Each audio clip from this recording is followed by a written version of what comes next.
Shalom dan selamat hari Minggu kepada semua jemaat Tuhan daripada pelayanan Bahasa Malaysia BMBC. Sekali lagi kita bertemu di dalam ibadah kita pada hari ini.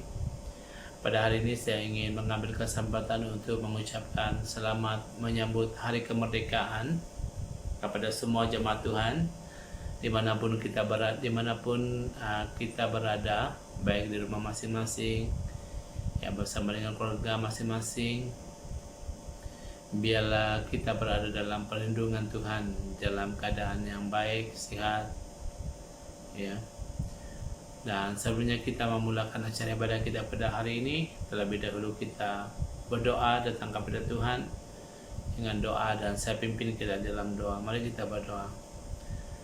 Segala pujian syukur kami naikkan ke hadirat-Mu Bapa, atas kasih setia-Mu dalam kehidupan kami.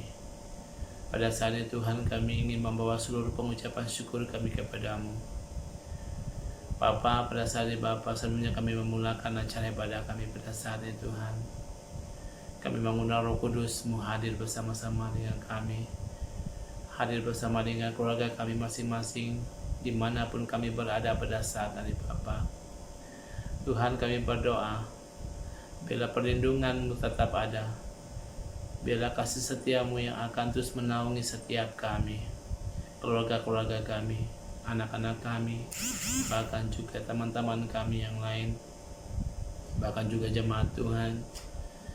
Bapa, kami bersyukur pada saat ini Bapa atas kesempatan yang telah Engkau berikan bagi kami untuk kami dapat bersama sekali lagi dalam ibadah ini Tuhan.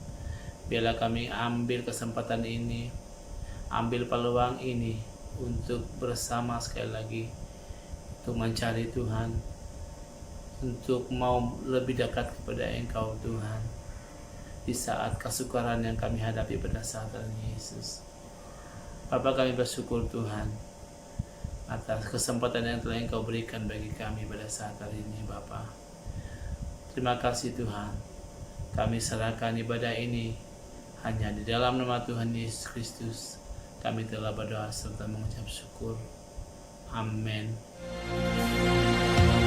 Alam semesta melukiskan kebesaran Tuhan, bumi dan surga menyanyikan kemuliaan nama-Mu. Hosana,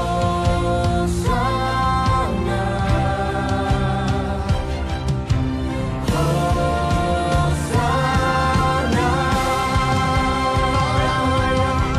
layak dipuji disembah, Kaulah yang bertata dulu sekarang dan selamanya. Raja atas segala raja, nama-Mu besar termulia.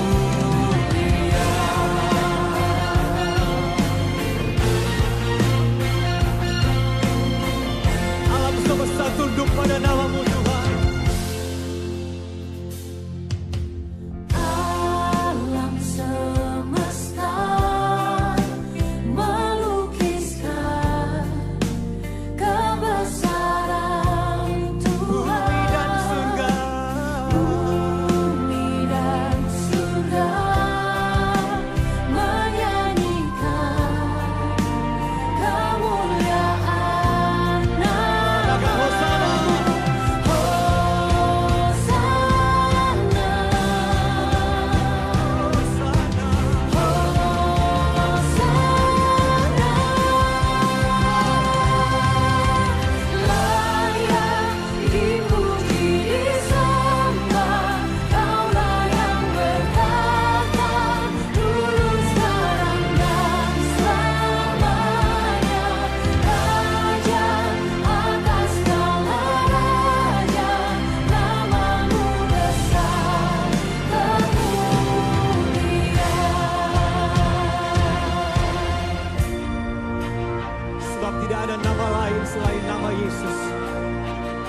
yang kepadanya setiap lutut akan bertelut, setiap lidah akan mengaku bahwa Engkau adalah Raja, Engkau adalah Tuhan segala Tuhan.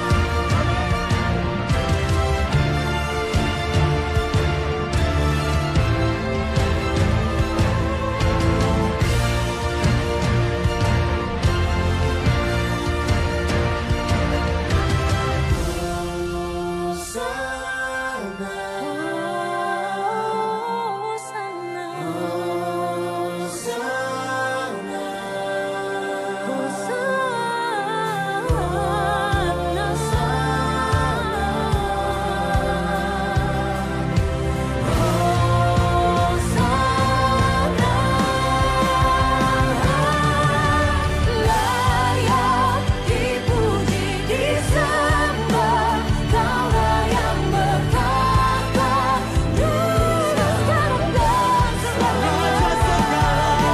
Raja atas segala raja, namamu besar termulia.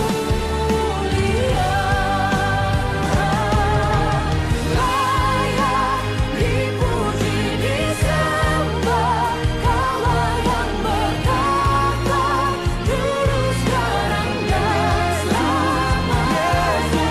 Raja atas segala raja, namamu besar termulia. Namamu besar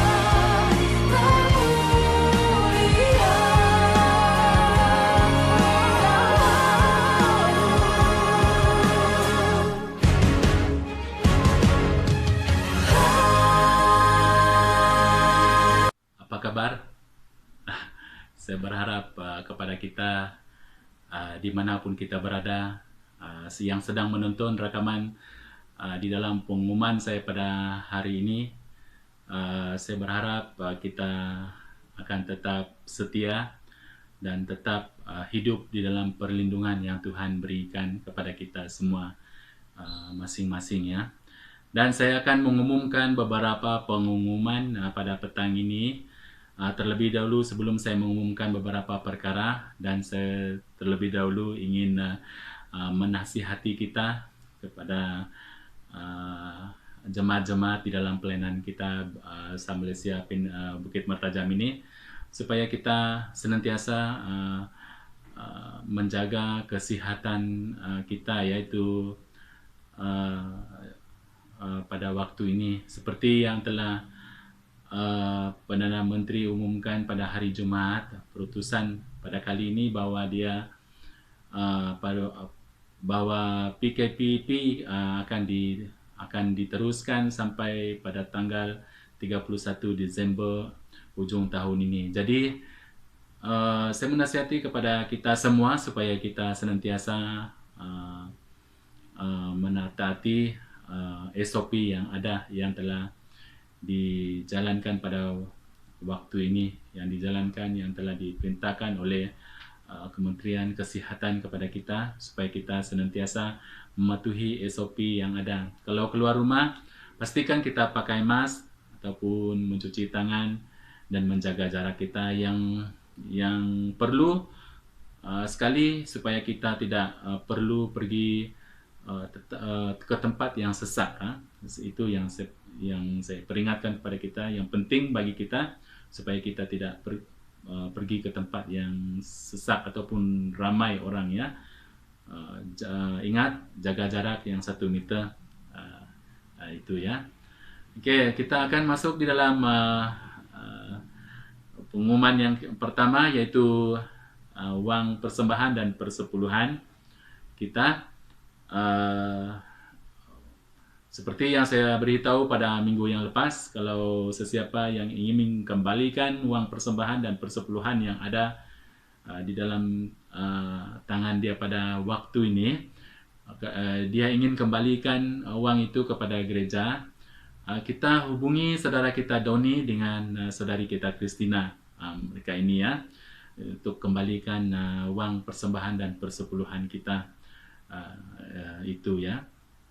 Dan yang kedua yaitu mengenai doa dan puasa yang telah dianjurkan UNICEF kepada kita.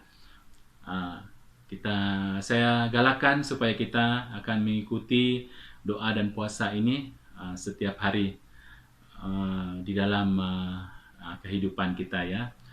Oleh itu saya galakkan supaya kita senantiasa tetap setia di dalam doa dan puasa selama 40 hari ini di dalam kehidupan seharian kita ya. Dan yang ketiga yaitu mengenai doa. Sungguh pun kita tidak menjalankan kegiatan gereja seperti tahun-tahun yang lalu, tetapi kita akan tetap setia berdoa untuk semua pelayanan departemen-departemen yang ada, baik pelayanan kaum wanita, pelayanan kaum bapa, begitu juga dengan pelayanan pemuda-pemudi sekolah minggu kita ya. Kita doakan agar kita akan tetap setia di dalam iman dan kepercayaan kita kepada Tuhan seharian, supaya kita akan tetap, iman kita akan tetap diteguhkan di dalam kehidupan kita, walaupun kita tidak mengadakan kebaktian di gereja seperti tahun yang lalu. Namun saya percaya di setiap kediaman kita itu kita tetap memuji Tuhan dan memuliakan Tuhan di dalam kehidupan kita ya. Kita doakan supaya perlindungan Tuhan senantiasa menyertai kita di dalam apapun yang kita lakukan dalam kehidupan kita. Dan kita doakan mereka yang bekerja, anak-anak kita yang bekerja dan bersekolah, dan mereka yang senantiasa keluar masuk rumah untuk mencari nafkah untuk kehidupan kita, agar perlindungan Tuhan tetap menyertai kita semua ya. Itu saja yang sempat saya umumkan pada petang ini dalam pengumuman kita pada hari ini, agar kita akan tetap setia di dalam apapun yang kita lakukan, nama Tuhan terus dimuliakan. Lebih dahulu saya ingin mengucapkan ribuan terima kasih, dan kita akan kembali ke rakaman yang ke minggu yang depan untuk pengumuman-pengumuman yang perlu kita ketahui dalam pelayanan kita Bahasa Malaysia Bukit Merkejam ya. Oke. Salam untuk kita semua. Terima kasih. Shalom. Pembacaan firman Tuhan kita pada hari ini ialah dari Ratapan 3 ayat 37 hingga 42.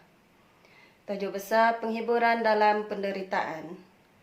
Ayat 37, siapa berfirman maka semuanya jadi. Bukankah Tuhan yang memerintahnya?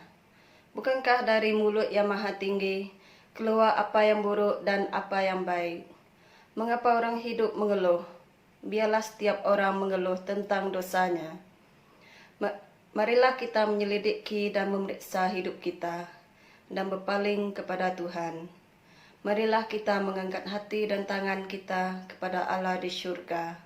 Ayat terakhir, kami telah berdurhaka dan memberontak, Engkau tidak mengampuni. Amin.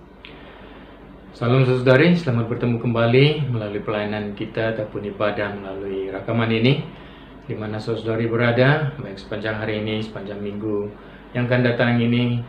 Kita sama-sama doakan agar semuanya berada dalam keadaan yang baik-baik, berada dalam keadaan yang sehat-sehat.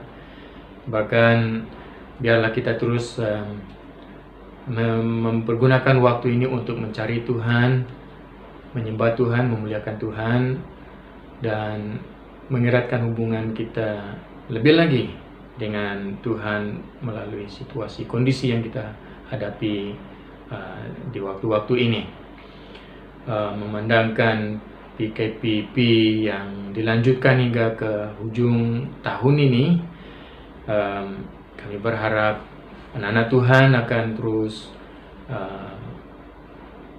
memakai kesempatan ini, peluang ini untuk terus bertumbuh di dalam iman kita, bahkan terlibat di dalam beberapa kehidupan rohani kita yang pernah kita lakukan sebelum lockdown ini, biar kita akan terus maju, baik sepertinya di dalam kita memberi persepuluhan, persembahan kita, baik di dalam kita kekal untuk menyembah Tuhan melalui nyanyian-nyanyian, bahkan lebih lagi melalui doa kita. Memandangkan ini musim doa bersama NCF, pakai kesempatan ini, peluang ini untuk berdoa bersama-sama dengan panduan doa buku yang yang telah disediakan kepada anak-anak Tuhan. Ambil peluang ini untuk berdoa bersama-sama, baik secara pribadi, secara kelompok, di mana-mana kita berada, ya, ambil peluang itu untuk berdoa bersama-sama. Sesuai dengan topik kita selama ini, tetaplah kuat. Saya ingin kita belajar untuk berada dalam kondisi yang tetap kuat di dalam iman kita, tetap supaya kita dapat berdoa dengan lebih terarah memandang kepada Tuhan dan berharap kepada Tuhan di dalam doa-doa kita, dan juga bersama dan dengan itu kita tetap bertumbuh di dalam iman kita. Ya, ini merupakan Ahad yang ke-24, kita stay at home. Baik, menjadi ayat rujukan kita, saya ambil daripada Mazmur, kitab Mazmur 102, Mazmur 102 ayat 1 hingga ayat yang ke-28. Ayat 1 hingga ayat yang ke-28. Minta tolong dan doa untuk Sion. Ini adalah satu bahagian yang akan kita perhatikan, dan doa saya akan menggalak kita untuk terlibat terus berdoa bersama-sama dengan doa yang telah disediakan oleh NCF. Bahkan bukan hanya karena itu, memandangkan PKPP ini akan berlanjutan, doa bersama dengan NCF ini hanya 40 hari saja, dan di pertengahan bulan September ia akan selesai. Oleh karena itu, biarlah kita belajar terus untuk bertumbuh di dalam doa kita dan di dalam iman kita bersama-sama di dalam waktu-waktu ini. Ya, jadi kita akan melihat daripada rujukan ini, doa dan iman. Di mana doa dan iman itu perlu bekerja sama, perlu berjalan bersama-sama, perlu seimbang. Ya, kita akan lihat lebih nanti. Ya, saudari, selama musim ini kita perlu tetap berdoa dan tetap bertumbuh di dalam iman. Dan jangan hanya satu yang diaktifkan dan yang satu lagi dibiarkan. Jangan hanya satu begitu giat, tetapi yang satu lagi tertidur. Melainkan biarlah doa dan iman kita tetap sama-sama, bertumbuh bersama-sama, supaya ia dapat bergandeng untuk membawa suatu impak yang besar melalui pekerjaan Tuhan di dalam kita berdoa meminta pertolongan daripada Tuhan. Nah, firman Tuhan berkata, doa orang benar besar kuasanya. Nah, doa itu kuasanya besar. Tetapi doa orang yang bagaimanakah itu? Nah, di dalam firman Tuhan yang berkata doa orang benar besar kuasanya, tidak salah lagi bahwa doa yang punya kuasa itu adalah doa orang-orang benar. Nah, ini bukan orang biasa-biasa yang punya doanya besar kuasanya. Bukan orang yang benar di sisi undang-undang, di sisi politik, bukan juga benar karena suami benar ataupun istri yang benar, maka doa mereka berkuasa. Melainkan doa orang yang punya iman yang teguh pada Tuhan, itu adalah orang yang benar, yang akhirnya doa mereka itu punya kuasa. Mereka adalah orang yang punya iman yang teguh di dalam Tuhan. Mereka punya iman yang bersau di dalam Tuhan Yesus Kristus, yang hanya pada namanya manusia dapat diselamatkan. Ini adalah orang yang disebut dalam doa ini doa orang benar besar kuasanya. Dan juga firman Tuhan yang mengatakan iman sebesar biji sesawi dapat memindahkan gunung. Bagaimana iman itu beroperasi untuk memindahkan gunung kalau bukan melalui doanya, bukan? Mengerti bagaimana keduanya bergabung untuk memberi impak? Ia bukan beroperasi berasingan, melainkan firman Tuhan, doa orang benar besar kuasanya. Iman sebesar biji sesawi dapat memindahkan gunung. Nah, doa punya impak yang besar. Demikian juga iman, sekalipun ia adalah sebesar biji sesawi, tapi karena ia bersau pada Tuhan Yesus Kristus, di dalam imannya di dalam Yesus Kristus, maka dapat memindahkan gunung. Nah, sudah pasti keduanya, kalau saudari dapat memahami apa yang saya coba jelaskan di sini, kita akan melihat bahwa doa dan iman tidak beroperasi, tidak berfungsi sendiri-sendiri ataupun berasingan, melainkan ia bekerja sama, ia bergabung bersama-sama. Nah, analogi saya mengenai doa dan iman ini, saudari, adalah ini, ia seperti sproket motosikal, ya. Sproket depan dan sproket belakang bila bergabung oleh rantai yang menggabungkan keduanya itu akan menggerakkan motosikal dengan berkuasa. Tak kira berapa besar motosikal tersebut, sproket depan yang kecil dan sproket yang di belakang itu besar sedikit daripada yang kecil ini, akhirnya apabila ia bergabung bersama-sama melalui rantai, oleh rantai yang mengikat keduanya ini, mampu menggerakkan motosikal dengan berkuasa.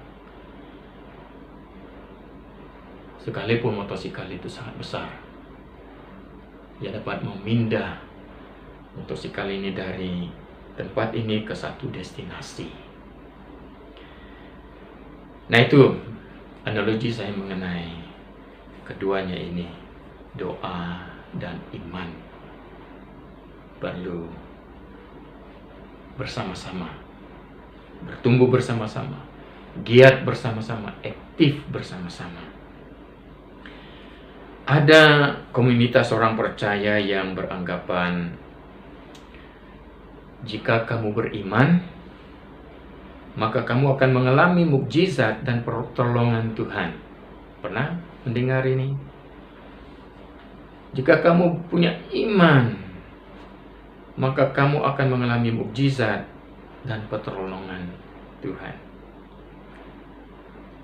Jadi bagaimana dengan orang yang tidak mengalami mukjizat dan pertolongan Tuhan dengan serta-merta?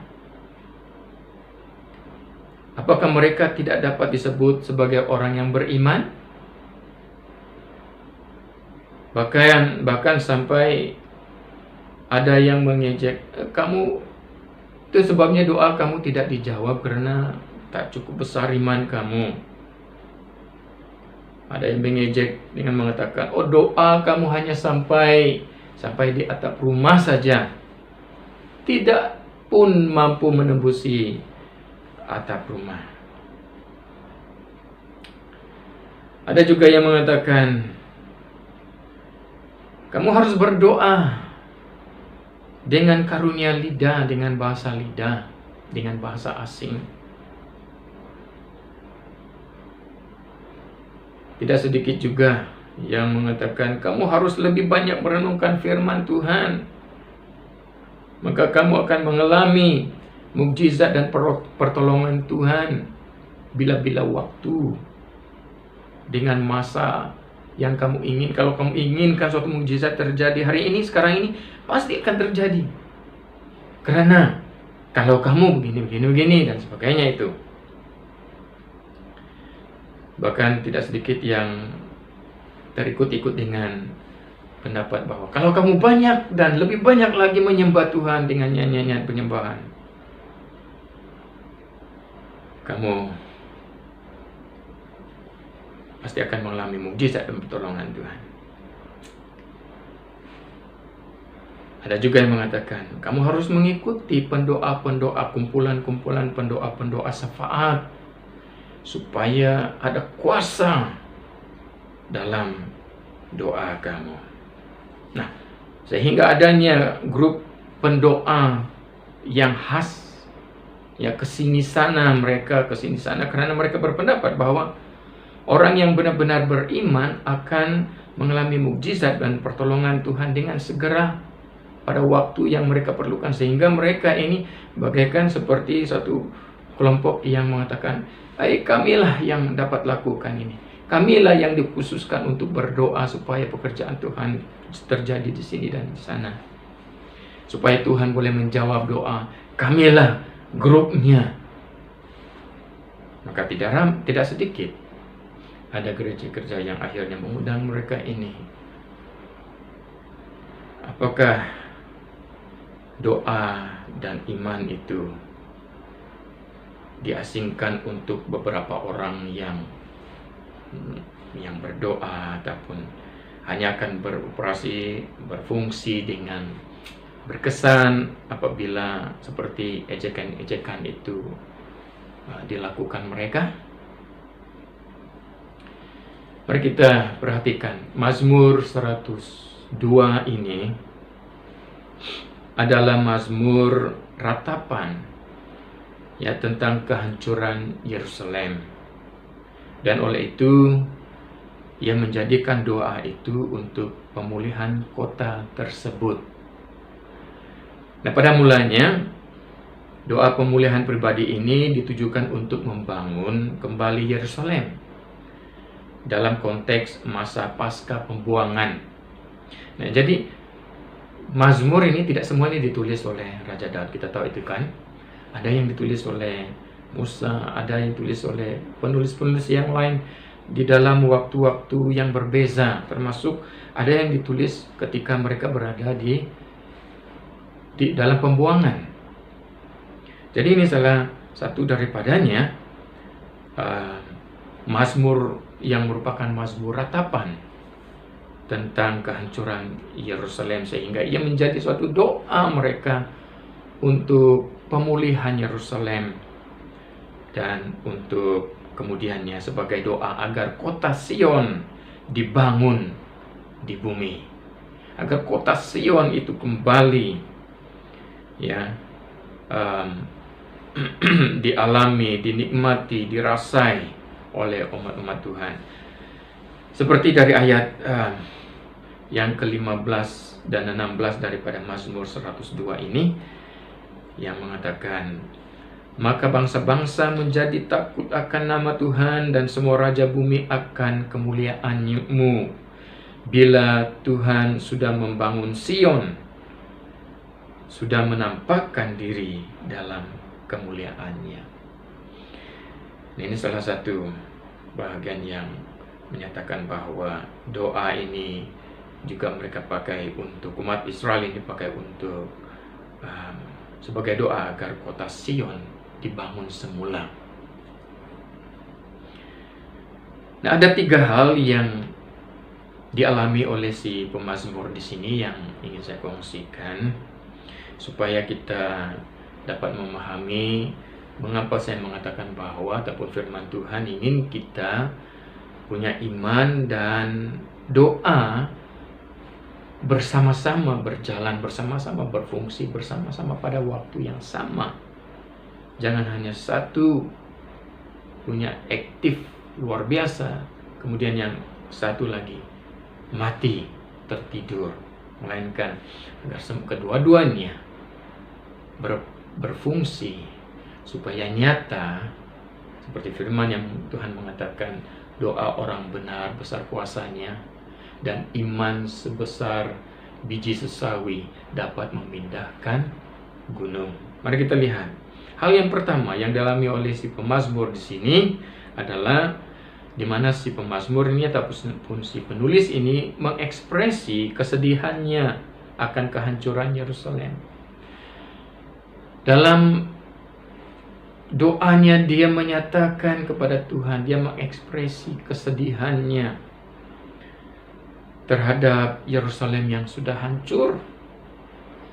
Yerusalem yang kotanya tidak lagi seperti dahulu.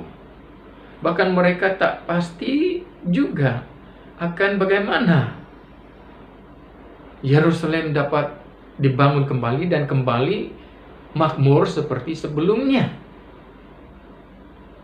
Namun mereka punya iman, sekalipun mereka tidak dapat mengetahui dengan jelas dan bahkan tidak dapat melihat bagaimana Tuhan melakukan mukjizat untuk membangunkan kota Yerusalem. Sekali lagi, namun mereka tetap berdoa, tetap punya iman.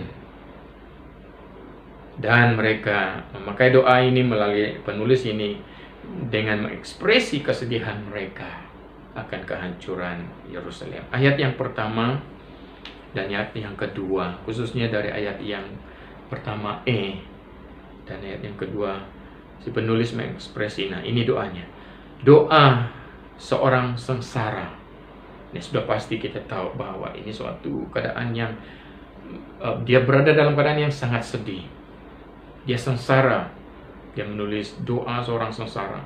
Pada waktu ia lemah lesu dan menghancurkan pengaduhannya, mencurahkan maaf.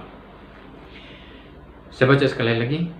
Doa seorang sengsara pada waktu ia lemah lesu dan mencurahkan pengaduhannya ke hadapan Tuhan.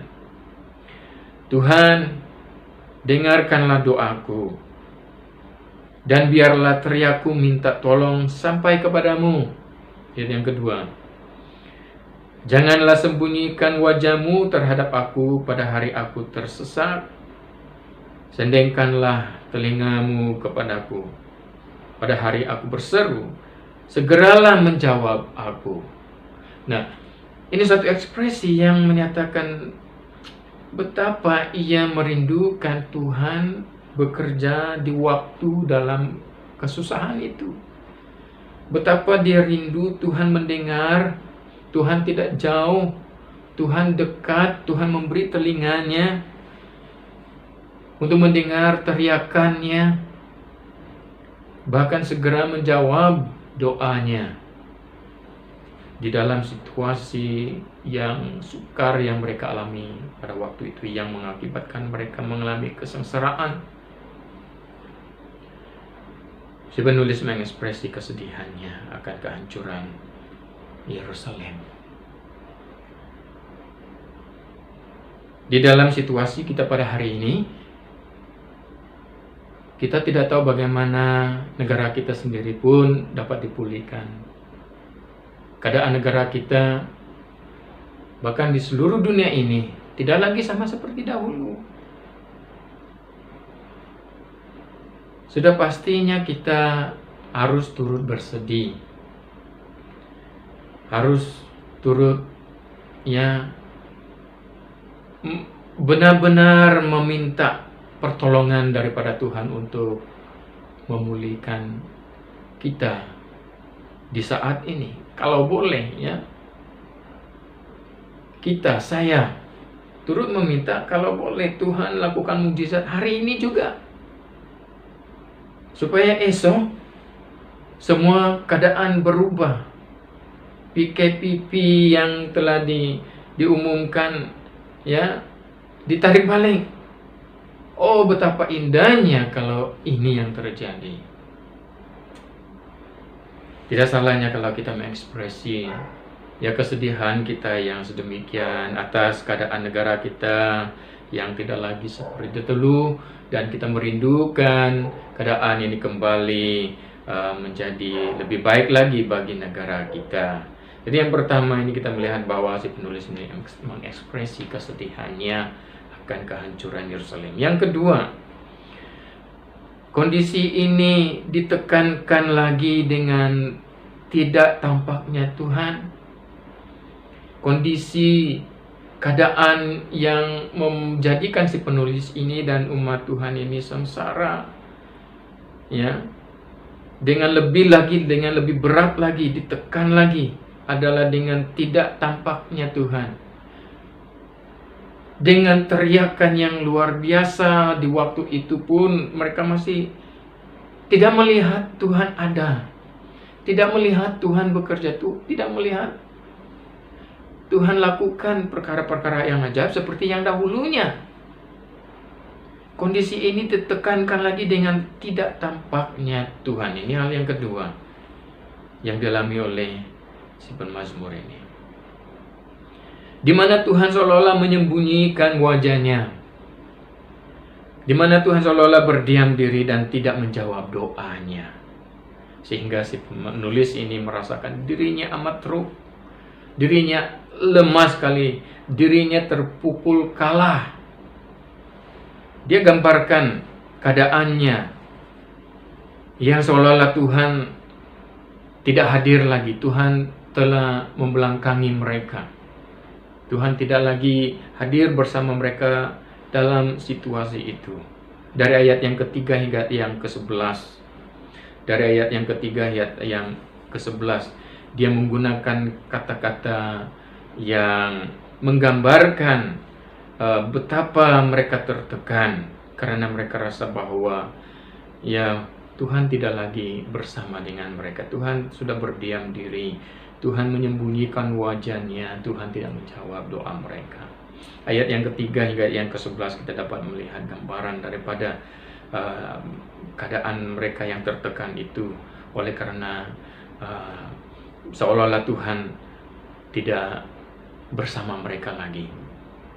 Ayat yang ketiga dia mengatakan, sebab hari-hariku habis seperti asap, tulang-tulangku membara seperti perapian, hatiku terpukul dan layu seperti rumput sehingga aku lupa makan rotiku.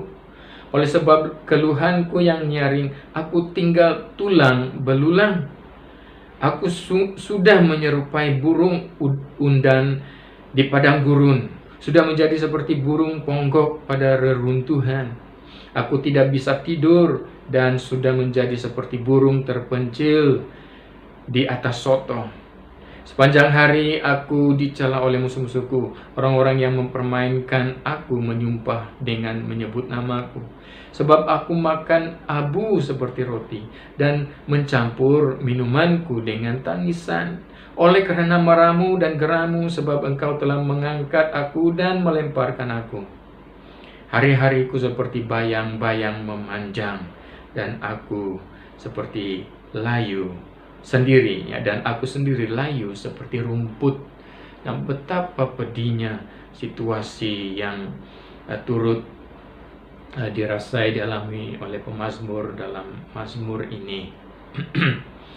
Dia menggambarkan, oh betapa kondisi itu ditekan lagi, seolah-olah Tuhan, karena seolah-olah Tuhan tidak menyertai mereka. Namun si penulis tidak mengakhiri mazmurnya di sini. Si penulis tidak mengakhiri mazmurnya pada ayat yang ke-11. Jadi hal yang ketiga yang dialami oleh si penulis ini adalah di tengah kondisi seolah Tuhan diam itu, iman dan harapan si penulis akan pemulihan tidak luntur.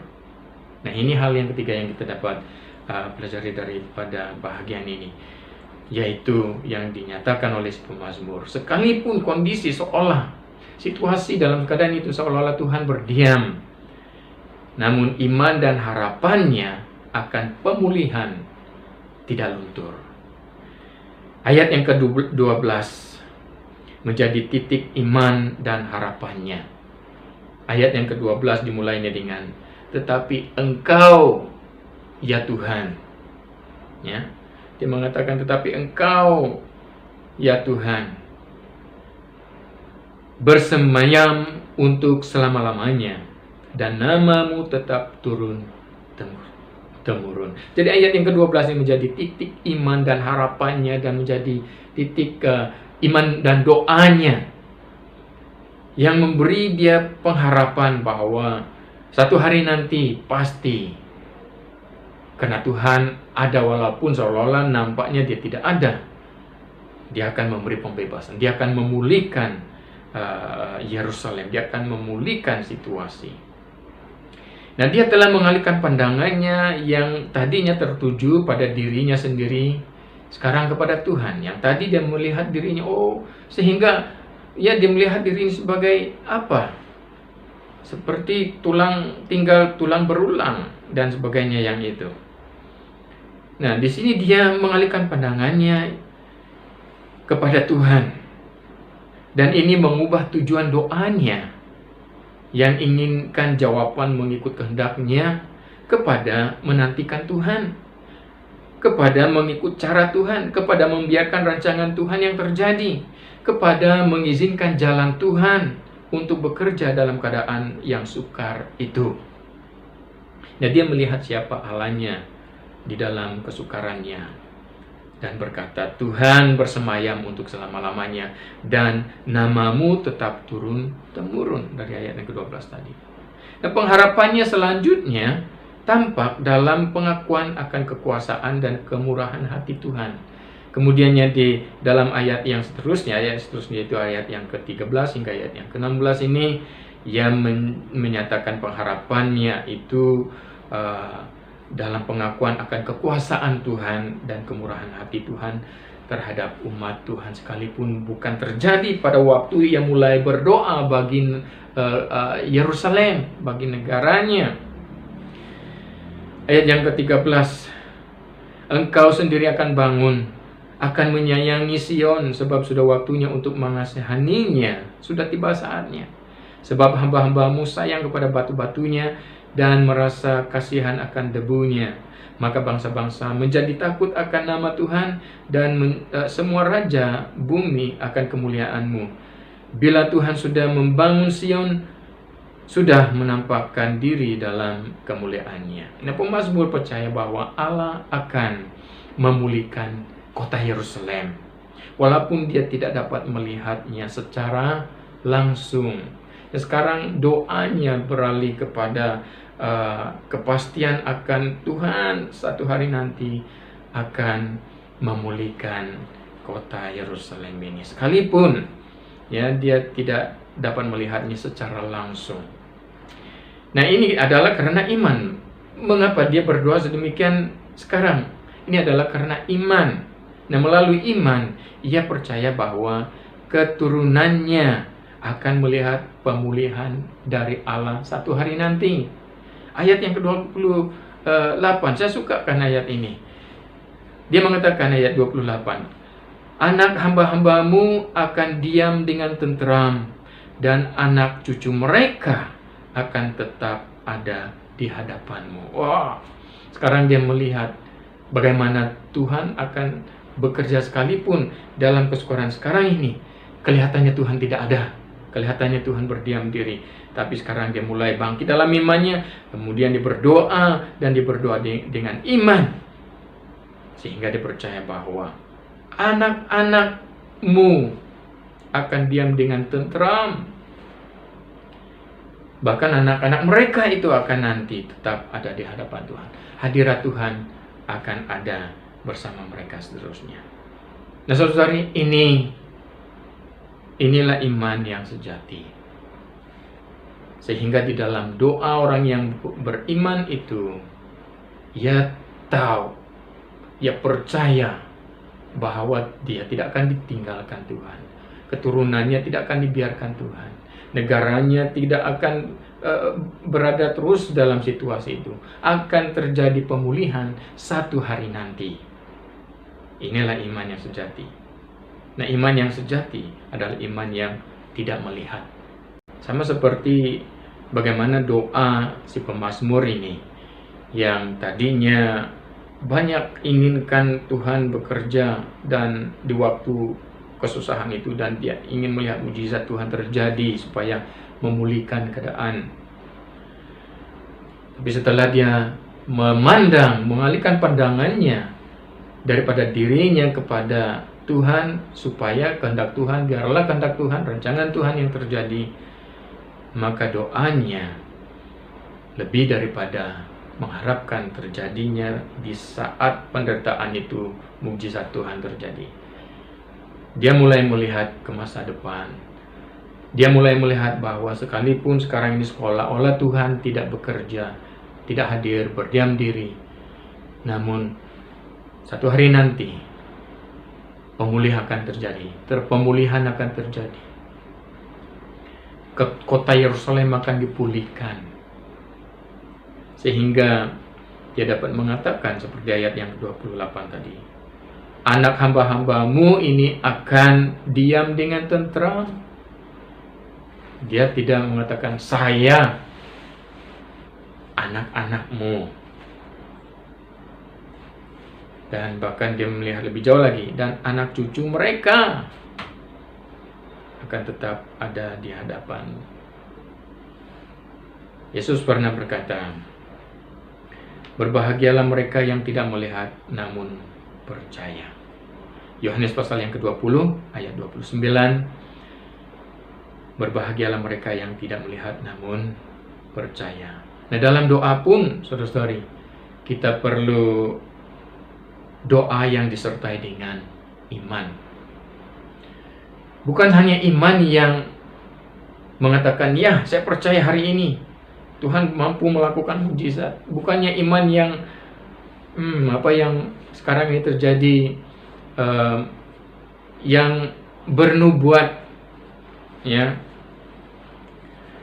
tentang satu hari ya nanti akan terjadi begini dan sebagainya, melainkan iman yang dimiliki oleh si penulis si pemazmur ini adalah iman yang tidak melihat di mana dia melihat masa depan bahwa Tuhan tidak akan membiarkan dia. Tuhan akan datang untuk menolong. Tuhan akan memulihkan bangsanya, negaranya, kotanya. Nah, doa pun ya, dalam doa pun kita perlukan doa yang disertai iman seperti ini. Sebab Tuhan Allah kita tetap in control. Jangan hanya kita sebut-sebut tentang Tuhan in control, tapi kita tidak punya iman untuk melihat.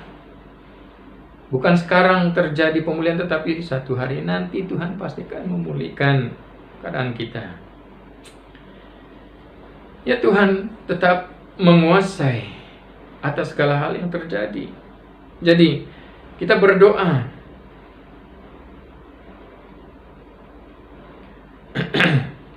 Karena Yesus Kristus adalah kehidupan kita.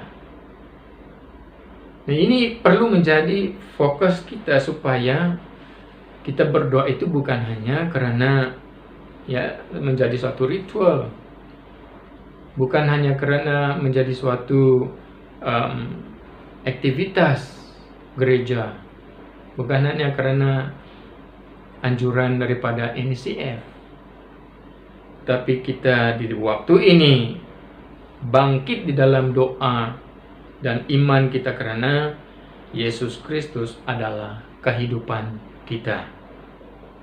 Nah, apa itu iman yang sejati? Iman yang sejati tidak seperti seorang yang tidak pernah sedih dan selalu mengalami mukjizat pertolongan Tuhan. Ya, iman yang sejati adalah muncul dari ujian dan penempaan dalam berbagai kondisi yang sukar. Iman yang sejati muncul dari ujian dan penempaan dalam berbagai kondisi yang sukar, di mana ujian dan penempaan yang memurnikan iman ini adalah seperti seseorang yang mencari pertolongan Tuhan melalui doa namun ia mendapati bahwa Allah diam dan tidak menjawab doanya. Namun ia tetap berdoa karena dia punya iman yang satu hari nanti, karena Yesus Tuhan Allahnya adalah kehidupannya, pasti akan memulihkan keadaan, situasi yang mereka lalui, yang sukar yang mereka melalui saat ini. Ya, ia seperti seorang yang mencari pertolongan Tuhan melalui doa, namun ia mendapati bahwa Allah diam. Allah tidak menjawab doanya. Ujian dan penempaan yang memurnikan iman itu adalah seperti itu. Adakah saudari, adakah kita, adakah gereja-gereja Tuhan melihat yang dalam situasi seperti sekarang ini seolah-olah Tuhan berdiam ini merupakan suatu ujian dan penempaan yang bertujuan untuk memurnikan iman kita? Dalam kondisi seperti ini, saudari,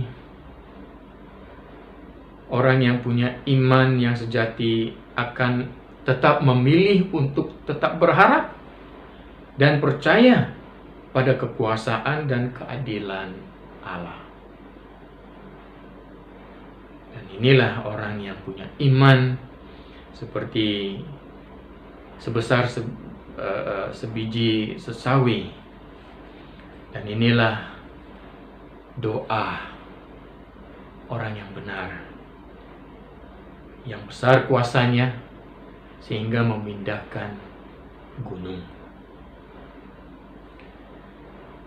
Di sini imannya diasah oleh Tuhan melalui kesabaran, melalui komitmennya untuk tetap berharap, melalui kesetiaannya untuk tetap berdoa dan mendoakan keadaan dengan pengertian dan iman yang tetap percaya. Walaupun hari ini dia tidak mengalami pekerjaan Tuhan, mukjizat Tuhan, pemulihan Tuhan itu, namun dia tahu satu hari nanti pada masa yang akan datang, kalau bukan dia mengalaminya, keturunan-keturunan yang akan mengalami pemulihan Tuhan itu.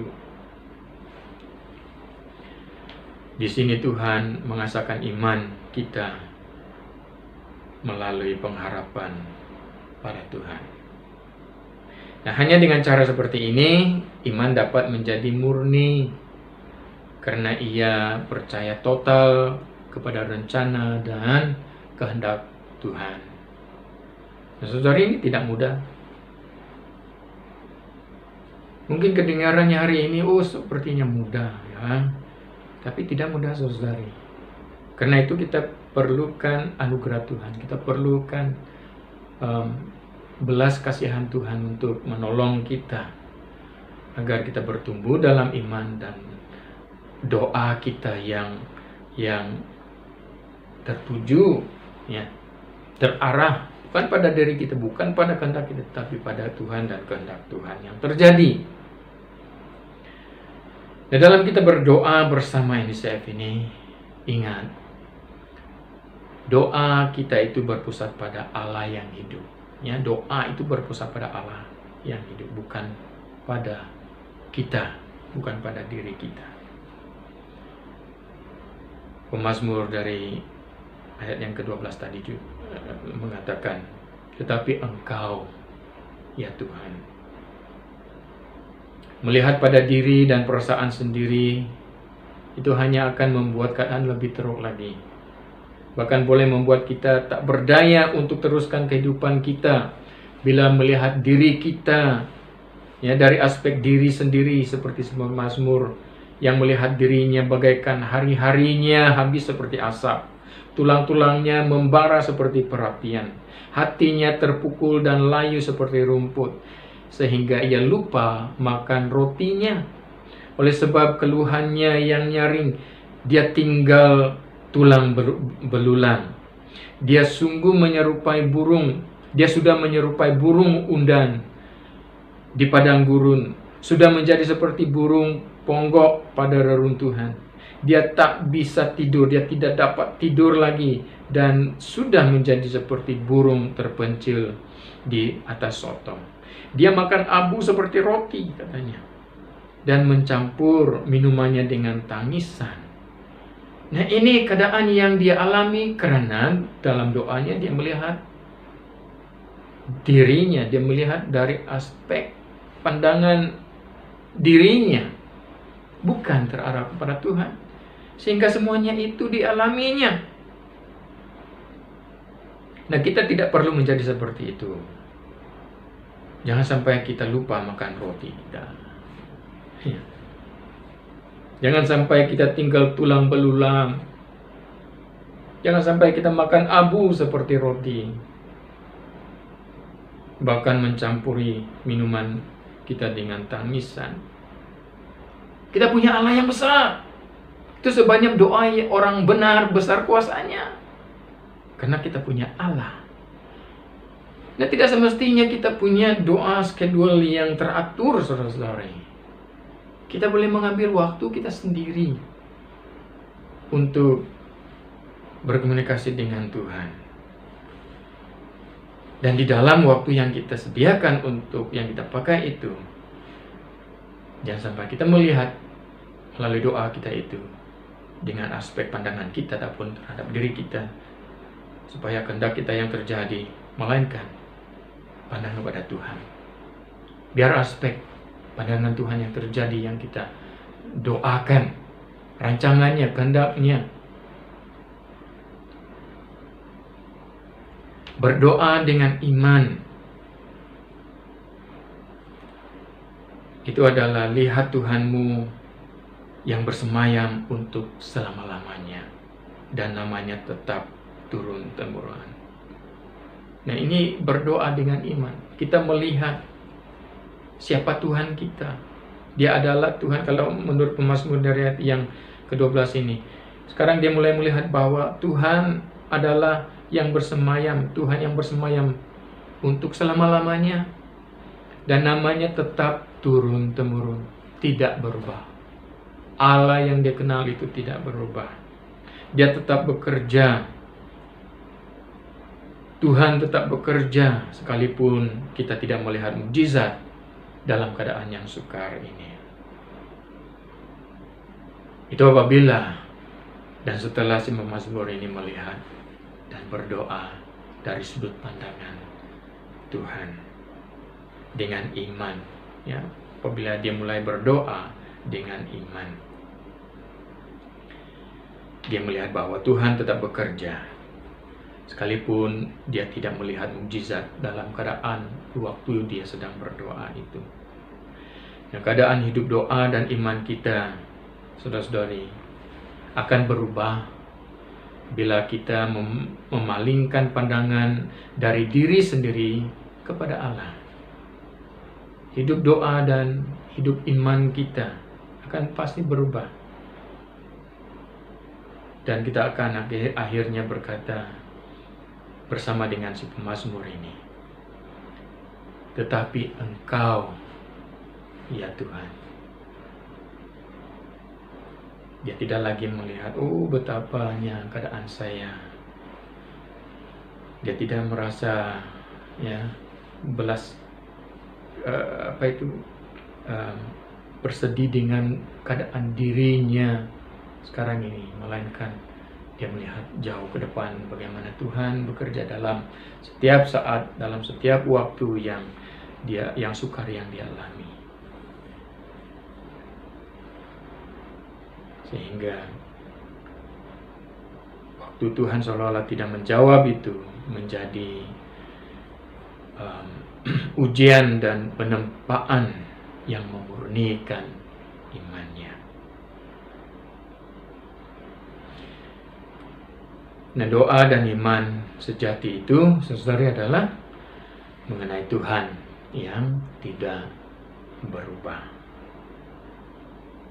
Kita juga dapat melihat dari ayat-ayat yang seterusnya, dari ayat yang ke-25 hingga 27, di mana si penulis Mazmur ini berkata, dahulu sudah kau tetapkan dasar bumi dan langit adalah buatan tanganmu. Semuanya itu akan binasa, tetapi engkau tetap ada. Dia mengakui sekarang Dan semuanya itu akan menjadi usang seperti pakaian, seperti jubah. Engkau akan mengubah mereka dan mereka berubah. Ayat 27, tetapi engkau tetap sama dan tahun-tahunmu tidak berkesudahan. Haleluya.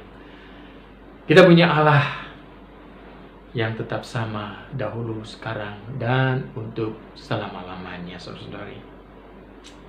Keadaan di sekeliling kita akan berubah. Keadaan politik akan berubah. Keadaan ekonomi akan berubah. Keadaan kesehatan akan berubah. Bahkan diri kita, keadaan tubuh kita ini akan berubah. Tetapi Allah tidak berubah. Ayat 27. Tetapi engkau tetap sama dan tahun-tahunmu tidak berkesudahan. Dia percaya bahwa Tuhan akan memimpin kehidupan dia dan umatnya dan keturunannya untuk membawa suatu pemulihan satu hari nanti. Oleh itu, dalam waktu seperti ini, mari kita tetap bangkit dalam doa, dalam iman, dan dalam pengharapan kita akan pemulihan yang tidak luntur. Ya, pengharapan kita, doa kita, iman kita akan pemulihan tidak luntur. Mari kita bangkit dalam iman, doa, dan pengharapan akan pemulihan. Kita percaya dan menjadikan waktu ini membawa diri kita untuk melihat bagaimana Tuhan bekerja dan menggunakan kesempatan ini untuk memurnikan iman umat-umatnya. Sebab Yesus Kristus masih in control. Sebab Tuhan kita masih menguasai, masih berdaulat untuk selama-lamanya. Tahun-tahun Tuhan tidak berkesudahan, sehingga anak hamba-hambanya akan diam dengan tenteram di negara ini. Dan anak cucu mereka akan tetap ada di hadapan Tuhan yang hidup selama-lamanya. Saudara-saudari, doa itu bukan suatu acara, ya, bukan suatu kegiatan, bukan suatu ritual untuk mendapatkan perhatian Tuhan, melainkan melalui doa Tuhan sedang memanggil dan mengundang kita untuk mendekat kepadanya. Ya, Tuhan memanggil kita untuk memandang kepadanya karena Dia tahu apa yang terbaik untuk kita dan apa yang kita perlukan. Daripada Roma pasal yang ke-8 ayat yang ke-28 mengatakan, Allah turut bekerja dalam segala sesuatu untuk mendatangkan kebaikan bagi orang-orang yang mengasihinya. Allah turut bekerja dalam segala sesuatu untuk mendatangkan kebaikan bagi orang-orang yang beriman. Allah turut bekerja dalam segala sesuatu untuk mendatangkan kebaikan bagi orang-orang yang berdoa dengan iman, bagi orang-orang yang benar, bagi orang-orang yang punya sekalipun sebesar imannya sebesar sebiji sesawi, ada kuasanya yang mampu memindahkan gunung, yang mampu melihat Tuhan akan memulihkan keadaan satu hari nanti, yang mampu untuk melihat sekalipun di hari ini, waktu ini seolah-olah Tuhan berdiam. Dia mampu melihat bahwa Tuhan tetap bekerja. Amin. Mari kita berdoa. Terima kasih Bapa karena firman-Mu yang menggalakkan kami untuk bertumbuh di dalam iman dan di dalam doa kami supaya keadaan yang kami lalui dapat kami lihat daripada sudut aspek pandangan Tuhan sendiri. Karena doa kami ini bukan suatu ritual untuk mendapatkan belas kasihan Tuhan, bukan suatu acara untuk menarik pandangan Tuhan terhadap kami. melainkan melalui doa kami setiap hari, setiap waktu untuk situasi yang kami lalui, negara kami yang perlu dipulihkan ini, Tuhan sedang memanggil kami untuk mendekat kepadamu. Terima kasih Bapa. Biarlah kami bertindak untuk bangkit di dalam doa dan iman kami. Dengan kami mampu memandang dari pandangan Tuhan sendiri dalam situasi yang kami lalui pada hari ini. Tolong kami Bapa, sertai kami seterusnya, baik anak-anak-Mu yang akan meneruskan perjalanan kehidupan harian mereka sepanjang minggu depan ini, keluar masuk mereka dari rumah, anak-anak Tuhan yang ke sekolah, yang bekerja, ibu bapak yang turut bekerja, para ibu-ibu yang tinggal untuk di rumah, Tuhan Engkau turut menyertai. Biarlah dalam kehidupan kami akan di mana siapapun kami, baik anak-anak kecil, pemuda-pemudi kami, para ibu bapa akan bangkit di dalam doa dan iman kami bersama-sama. Biarlah kami mampu melihat bukan diri kami, tetapi Tuhan yang menyertai kami di dalam kehidupan ini. Terima kasih Bapak, Engkau sertai, Engkau berkati, Engkau lindungi kami seterusnya, beri segala yang kami perlukan bagi yang dalam keperluan anak-anak Tuhan dalam kelemahan tubuh, Tuhan sembuhkan mereka. Biarlah pekerjaan Tuhan turut kami alami, sekalipun kami tidak melihat suatu yang merupakan mukjizat, namun biarlah dalam iman kami mampu melihat Engkau ada bekerja, senantiasa bekerja dalam kehidupan kami, baik untuk menyembuhkan, baik untuk memulihkan kami, baik untuk menyediakan masa depan yang baik bagi keluarga kami, bagi anak-anak kami, bagi diri kami sendiri. Tuhan, biarlah kami mampu untuk melihat itu dalam iman, di dalam Engkau. Ini doa kami Bapa. Mari kita mengangkat tangan kita untuk menerima doa berkat ini. Tuhan memberkati Engkau dan melindungi Engkau. Tuhan menyinari Engkau dengan wajah-Nya dan memberi kasih karunia. Tuhan menghadapkan wajah-Nya kepadamu dan memberi Engkau damai sejahtera. Kasih Allah Bapa dan kasih anugerah Yesus Kristus dan persekutuan Roh Kudus menyertai Engkau sekarang dan selama-lamanya. Nah, Tuhan yang percaya katakan amin. Amin. Tuhan memberkati.